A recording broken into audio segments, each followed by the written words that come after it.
Hey, podcast family, welcome to Strategy Rewind. I'm your host, Miguel Lebron.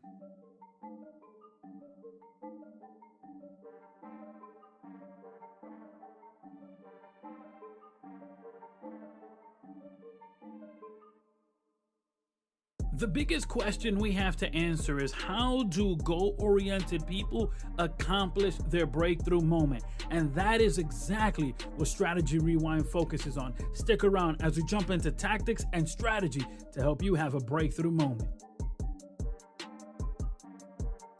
Your current position does not dictate your future. Your attitude does that. Your attitude and my attitude is what dictates if our dreams become a reality or if they only come alive when our eyes are shut. Today, I want to share with you a full conversation I had with Chef Wilfredo Arguinzoni, who started his journey working at McDonald's, then worked at a food court, and now owns a restaurant. He's a local chef here in Rochester, New York, but I want to highlight this conversation. In it, there are some golden gems and actionable steps that you can apply, that I can apply, that we can all apply to have our breakthrough moment and make sure that our dreams come alive. I'm sitting here with Chef Wilfredo Arguinzoni. Hey, everyone. I'm so excited that you would be part of the podcast here today. For those who aren't familiar with the work you're doing, let them know about yourself. I'm a co-owner right now of Palermo's Market, downtown Rochester in the Merc on Main. Other partners are my brother and his wife, Ramon and Erica Arguinzoni. We do what we love. We make food, we make people happy. We have great customer service, and we just go day by day and just enjoying what we do, and just a blessing what we're able to do every day. Now, your journey is a powerful one with regards to those who are not following Chef Fredo on Instagram. Go do it right now. Not only are you going to be starving and drooling, but it's an amazing story that you share there. One of which is the story of how you started off working at McDonald's and you managed to keep your dreams alive. For those who haven't read that story that you published, let them know about that journey. So I worked at McDonald's for about 15 years in total, separate, not all at once. There was two different big chunks and then a break in between. My love for food came from growing up. I'm part Puerto Rican, part Italian. I have some mixed cultures. Grew up around different cultures, different island folks. So I got to learn about a bunch of different things as a young child. I worked with my mom, my dad in the kitchen a lot. We used to make like a bunch of Spanish cuisines, pasteles, acapullas, flan, boudin. I mean, you name it, we were making it, we would sell it. So we used to have a stand at the market. We started there. So it just became a part of me. And as I got older, my dream was always to like run a restaurant, own a restaurant, be a cook. But sometimes, along the way, we forget what we really wanted to be. So, going through life, it's easy to get off track of like what your dream is because you got to make money, you got to pay bills. I mean, you got to eat. So I went to school, graduated from Edison a year early. I was 16. I went to MCC for a while. So I started working. Then from there, like I didn't end up finishing. And, of course, I'm about to be 18. I want to have my own place. So now I'm working, at McDonald's, I'm working there full time. Now I'm not in school anymore. So now, 5 years in, you're like, wow, it was quick. It went from, I'm gonna do this for a while. Next thing it's 5 years, I'm been at McDonald's. But one thing always stuck with me from when I was a kid, my mom said, no matter who you think's not watching, just do the best you can and make the best of your situation. So a lot of people don't know is like McDonald's has great systems and great management. Now, we don't see those things often. We just see the bad things, the fights on YouTube and all those things like that. But if you actually work there and you actually take a minute to take somewhat seriousness from it, it's a reason why they're one of the biggest franchises in the world, one of the most successful and most profitable businesses in the world. So what I did was I started learning how to become a manager. And from there, they actually send you to seminars. And these seminars are usually about 3 days. And they're college accredited. So they're such reputable that colleges across the nation give you credits for them. So I did that for about 5 years. But sometimes, along the way, we forget what we really wanted to be. Made a few mistakes, ended up, leaving there for a while. And the next you know, you're like, I'm not focusing on what I want to focus on, and I'm losing myself. 10 years later, I'm like, wow, like I really wanted to do restaurant, and I'm not even in the restaurant industry anymore. Like, I'm just trying to make it. I'm just bills are tight. Got to eat. So then I ended up coming back to McDonald's. It was supposed to be temporary again. It was one of those temporary things. And next thing you know, I'm there for a long time. They always got something new. So I just kept learning new things. And then I actually got to a point where I just felt stuck, lost, and I felt like there was no hope anymore. And I'm sure a lot of people have felt that way in their jobs, or like, I hate this. Why am I here? Like, I don't want to go to work. But I had a daughter, so it's like if I don't go to work, she doesn't eat. So I got to be a father. It really got depressing to a point where it's like I don't want to do this anymore. And kind of just got to sit there and just be like, well, I got to start believing in myself, because if I don't, who's gonna do it? So like I want people to know, like, it's not all like everyone hears these stories like, oh, it's so cool I did that, but like you don't hear about all the downs. I had always a lot of downs. I mean, went through a ton of stuff, mentally, physically, emotionally. I remember one day this one girl who worked for me for a long time, she's like, when did you get so mean? And it really hit me. I was like, wow, like I really lost myself. I really became this like angry, that's why you see that a lot of times. You get grumpy people, like, why are these people so grumpy at work? They didn't expect to be there 15 years, you know what I mean? And so I ended up starting a food cart with my brother. I mean, I changed my life a lot, stopped doing a lot of things. I started reading the good word again, man, and start believing in God. And he really lifted me and my family up. Not just me, like the people around me. I mean, I could really start seeing a change. I mean, I seen a change in me, my brother, my family, my kid.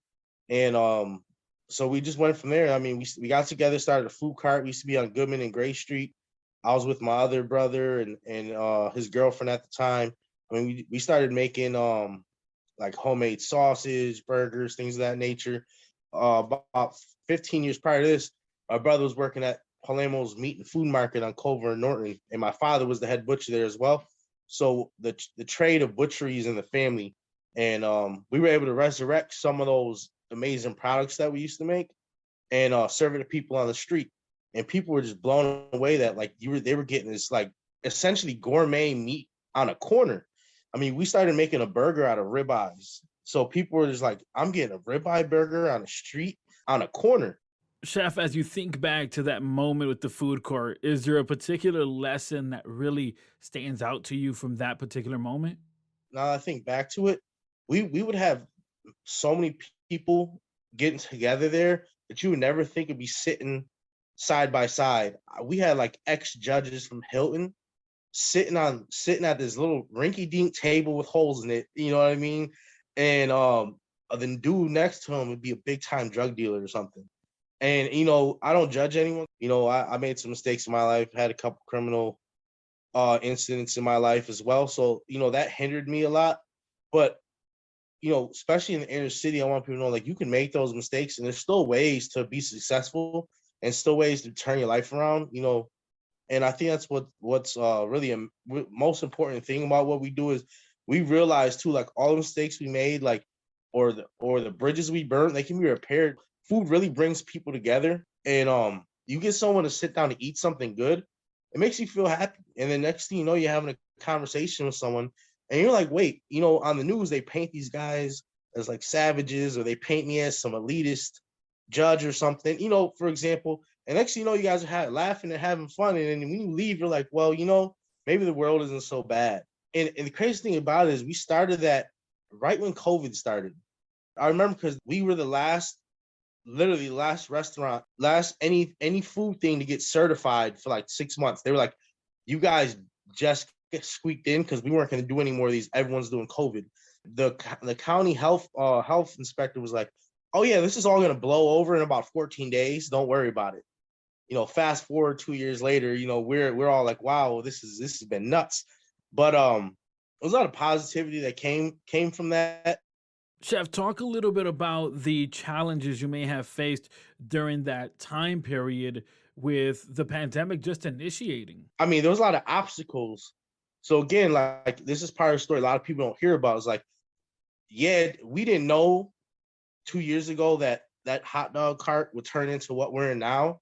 But it's amazing where like you can go, but it would have never happened if we would have never stepped out. I think back and I was like, I got a kid. Bills were tight. I ended up leaving a job I was at for a long time, even though I didn't like it. It was secure, and I knew that my bills were going to get paid. It might be tight every week, but I knew my bills were going to pay. I had to leave that, go out on faith, trusting God, trusting myself, and see where it would take me. You go from working at McDonald's to putting your dream in the back burner to then launching out and, like you said, launching out in faith and launching this food court. How do you get from the food court through the pandemic and then arriving to where you are now, being a co-owner of a restaurant? So before the Merc I Made even opened up, it was a project in the work for 5 years before we even got involved in it. Down there in the Sibley building, they got a public commissary. So what a commissary is like a public shared kitchen where you can rent space to prepare your food for your food cart and trailer, or maybe you just want to do a pop-up. You have all those abilities down there. And if it wasn't for that, we would never got to where we are. So we went down there to learn about it. And my two brothers went, and there was a security guard there named Mr. G. And he said, "Oh, you guys are coming for the commissary. Oh, you guys sell food. Maybe you should talk to this guy. He's ahead of this project here." And his name was Ken Green. And he gave my two brothers, like 30 seconds in the hall. He was like, "You got 30 seconds, go." Started talking to him. Next thing it'll turn to a few minutes. And he's like, "Okay, well, come back this day, bring me samples of food." And we prepared some food. My brothers took it in for the meeting.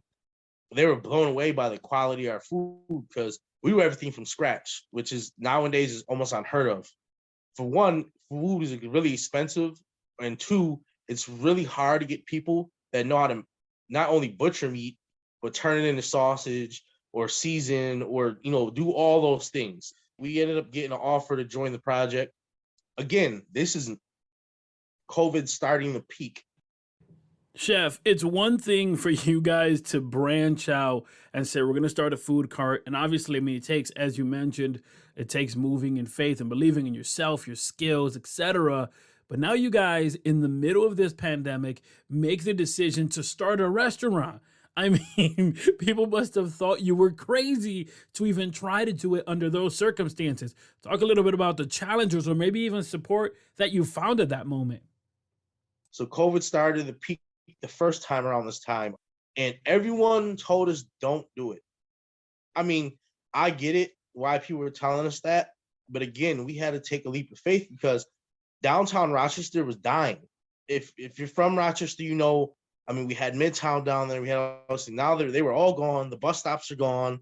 There's nothing down there. Rainbow's gone. I mean, there's literally nothing down there. You just see homeless people or drug addiction or things like that running rampant down there. So people like, oh, don't go down there. Who's gonna shop there? Who's gonna support you guys?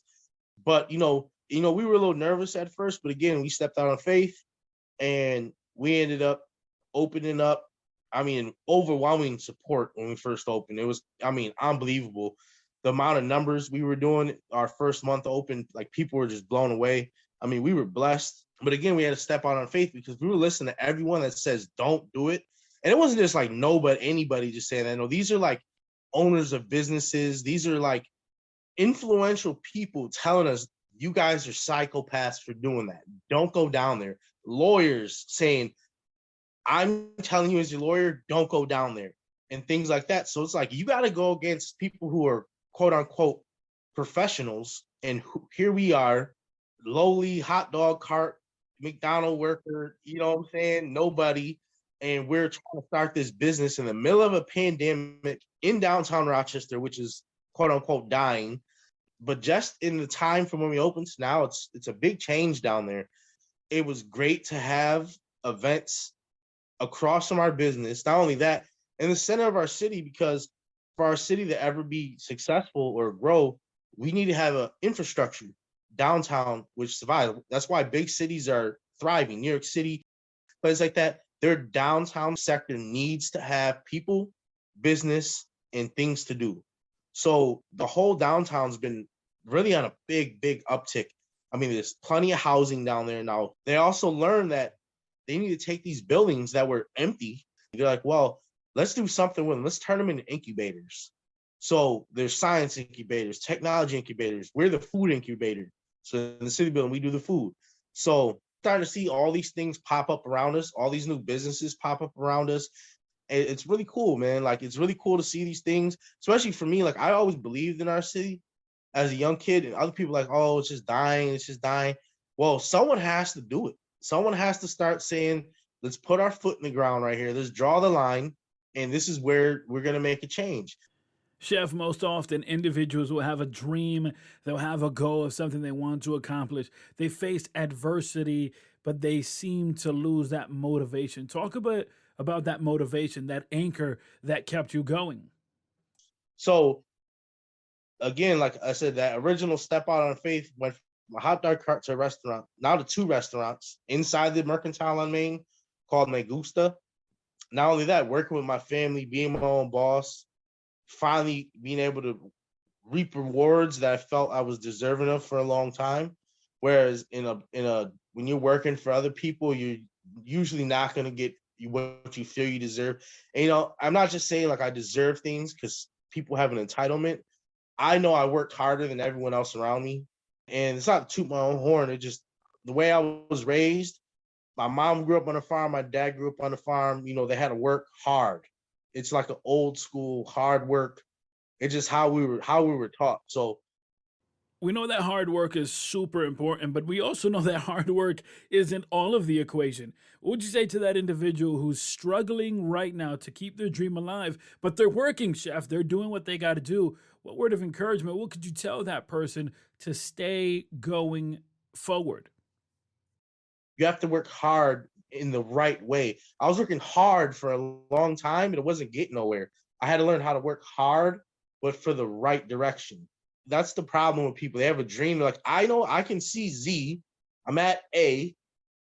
Here's B, here's C. Well, I don't know how to get to, D, E, F, G. So what I like to try to do is show people like, here's the next step. You know what I mean? People took the time to do that for us. And once you learn that, like, everyone's not out to get you, everyone's not lying to you. Now, there are some people that will be deceptive. You have to use wisdom and use guidance, but there's a lot of people that are willing to help you. You just have to learn to listen. But people's problem is they don't like to listen. They think they know everything. I know that I've learned a tremendous amount in the past 2 years.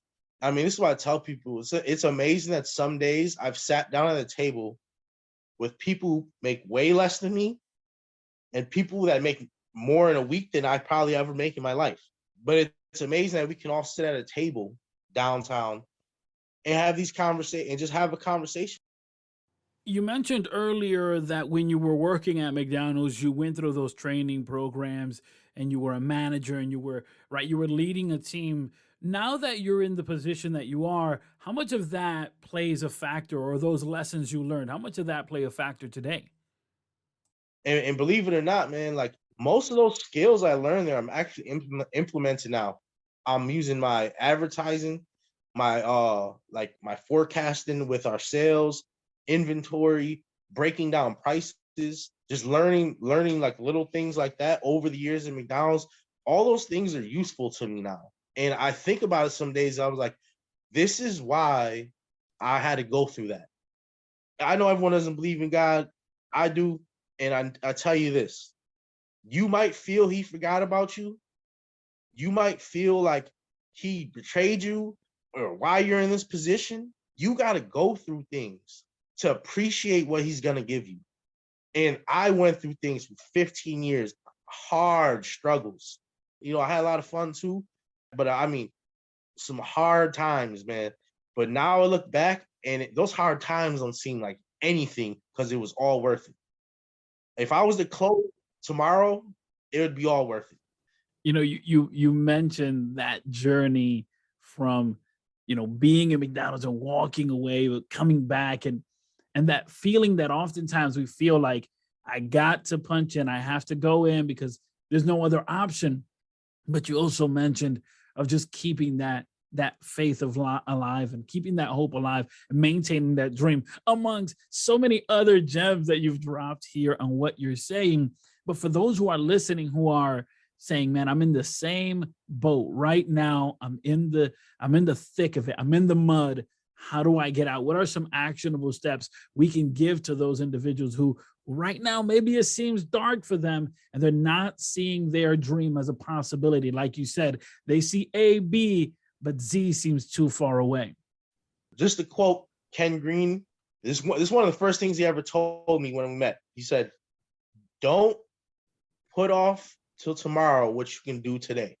And I take it to heart now, like very serious. I take it very serious because some days I'm tired when I leave, man. And we do long days, 14-hour days, and I'm like, I don't want to do anything. But there'll be an email I got to send out, or we got to do a pricing for a catering order or something. Do it and get it out the way. Because if you keep putting it off for tomorrow turns to a month, turns to a year, turns to year 40. You need to have a look in the mirror and realize, what am I doing to stop myself from doing this? And you got to be honest, because a lot of times you're going to lie to yourself. It could be you're wasting money on something you don't need to be wasting money on. It could be instead of you meeting people or learning or educating yourself about what you want to do, you're watching TikTok or etc. things of that nature. So like, just say you wanted to be an artist. So instead of learning new techniques, you're doing everything else. And, you're not being proactive in yourself. Everyone has a different path, but that's how you get stuck in the mud. You know what I mean? So that's probably the first two things I would say. The next thing I would say is look into people who are in that position already and see what you can learn from them. And be humble. Like, you gotta be humble. I think back to some of my teachers I had, and I was telling him, I know. He's like, no, you need to be humble. You need to listen. My dad would say the same thing, like, what are you going so fast for? Slow down and listen, look around. You know what I mean? And now that I'm in the position I am, it's very true. Like, you can learn a lot just from staying quiet or just from paying attention. Someone did it before you or something similar, and they found a way to do it. So you got to find a way to replicate it. And if you can't replicate it exactly, you need to find a way to do it a little different. And there's nothing wrong with that either. The other thing I would say is just, honestly, man, you need to trust in God and trust that He's going to take you to the right spot. And when you're in a position where you feel like He's left you, He's not. He's just getting you ready for something else. And sometimes it's things you want that He doesn't want you to have at that time, or maybe He has a different, bigger, better plan for you. It's an inspiring story. It's an awesome story. And I think, it's a relatable story. Like you said, oftentimes people see, oh, he owns a restaurant, or the person is on this particular position. Yeah, but there was a journey there that can't be denied. But as you mentioned, within that journey, there are some steps, some actionable steps that we can all take to have that breakthrough moment. And you're doing some awesome things with your restaurant and at downtown here in Rochester, New York. For those who want to get connected with you and try out your amazing food, how could they do so? Step one, you can come down to the restaurant in the Sibley Building, 240 East Main Street, right on the corner of East Main and Clinton, across from the transit. The other thing you could do, you could check us out, Palermo's Market, on Instagram or Facebook, or you could follow us at Gusta on Instagram or Gusta Caribbean Cuisine on Facebook. My personal tag is chef_Fredo 585 on Instagram, or Wilfredo Arguinzoni on Facebook. For anyone looking to get into the restaurant industry, or maybe you're doing something now, you want to take a step towards getting it like official, I would definitely check out the Rochester Commissary. You can check them out on rochestercommissary.org, or just Google Rock Commissary. It should pop up. That's, again, a public shared kitchen for people who are looking to just rent space, maybe for your food truck, or you're looking to take that next step in your business, again, which I think is great. They help you get, certified through the health department. They have connections that'll take you a lot longer, different ways. They help you get legitimate. I appreciate you so much for the insight that you have provided and the story that you have shared and the way you've shared so transparently and passionately. And thank you so much for being part of this episode. Thank you, Miguel. Thanks for having me. I'm so grateful that you would be connected with Strategy Rewind. Thank you so much. And thank you to today's guest. Head over to the show notes of this episode where you'll find their details so you can connect with them. But if you want to take a bigger leap towards your breakthrough moment, there in the show notes, you'll also find a link where you can set up a free 30-minute strategy session with me. It's imperative that you put these strategies to work so that you can have a breakthrough moment.